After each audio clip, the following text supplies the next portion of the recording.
ஆனால் நம்ம நம்ப வேண்டியது என்ன தெரியுமா? நம்மள எதை நம்பணுமோ அதை விட்டுட்டு நானும் நீங்களோ ஒரு பர்ஃபெக்டான மனுஷன் கிடையாது. நம்ம எதிர்பார்த்த ரிசல்ட் வரலை அப்படின்னா நம்ம ஒன்று பண்ணணும்.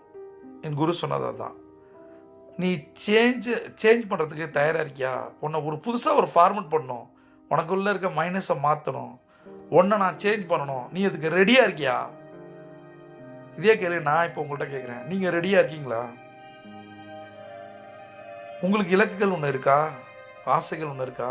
உங்கள் குடும்பத்தை எப்படி கொண்டு போகணும்னு நினைக்கிறீங்க? உங்கள் குழந்தைங்களுக்கு என்ன செய்யணும்னு நினைக்கிறீங்க? உங்கள் அப்பா அம்மாவுக்கு என்ன செய்யணும்னு நினைக்கிறீங்க? உங்கள் கணவனுக்கோ மனைவிக்கோ என்ன செய்யணும்னு நினைக்கிறீங்க? இந்த சமுதாயத்துக்கு என்ன செய்யணும்னு நினைக்கிறீங்க? அதெல்லாம் நீங்கள் செய்யணுமா, இல்லை இதே மாதிரி வாழ்க்கையை ஓட்டணுமா? நீங்கள் மாறுவதற்கு தயாராக இருக்கீங்களா? ஒன்றே ஒன்று, கடைசி தடவையாக ஒரு 90 நாள் கோல்டன் அவர் பண்ணி பாருங்களேன்.